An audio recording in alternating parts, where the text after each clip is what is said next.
This report is brought to you by Cerule, makers of a new category of plant-based products scientifically proven to naturally increase the number of adult stem cells in circulation. This offers a variety of benefits to reduce the effects of human aging. I have a nagging tennis injury, a rotator cuff shoulder problem. Surgery is pretty iffy, so I've been a long-time user of glucosamine products. They don't help much, but that has been my only alternative. So I gave it a try. The rep told me that it would usually take several months before any noticeable difference would occur. First week, nothing. Second week, maybe a little better. But then by the third week, all of a sudden I realized it was a lot better. All I can say is Stem Enhance has worked for us, and non-invasively. Yes, I could have paid $5,000 to have a stem cell injection into my shoulder, but it wears off. Why not stimulate the body's natural ability to generate the stem cells itself, which then travel naturally wherever they are needed for a fraction of the cost? One visit to a doctor can cost more than a month's supply of this product. There's a lot of science behind this. I wouldn't be advertising it otherwise. This works. Check out their website at billstill.cerule.com. There's also a 30-day money-back guarantee on a single bottle purchase, so you can try it risk-free. Good evening. I'm still reporting on the coup.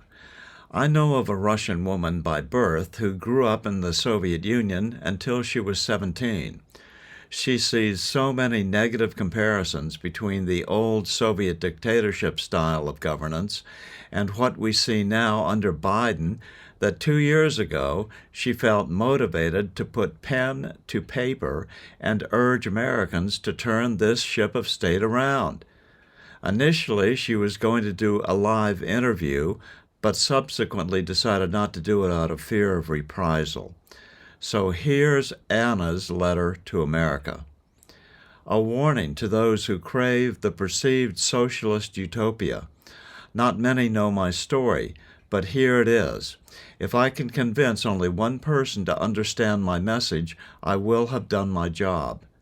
I grew up in the Soviet Union, came to the most beautiful country on earth at age of 17.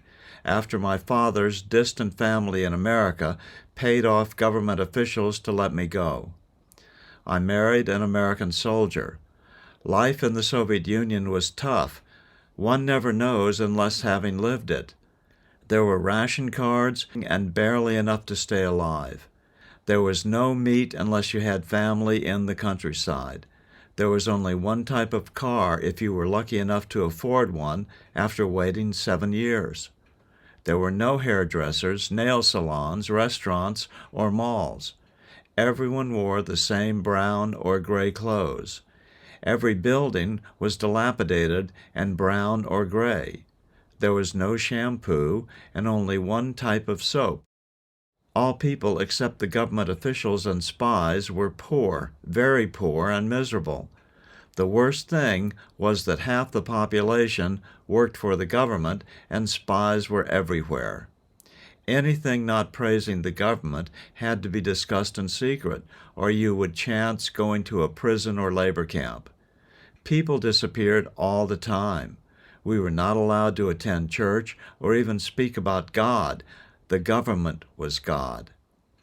I now see people wanting what I was lucky enough to escape from, and I watch in horror as my beloved adopted country is going down the same path and fast.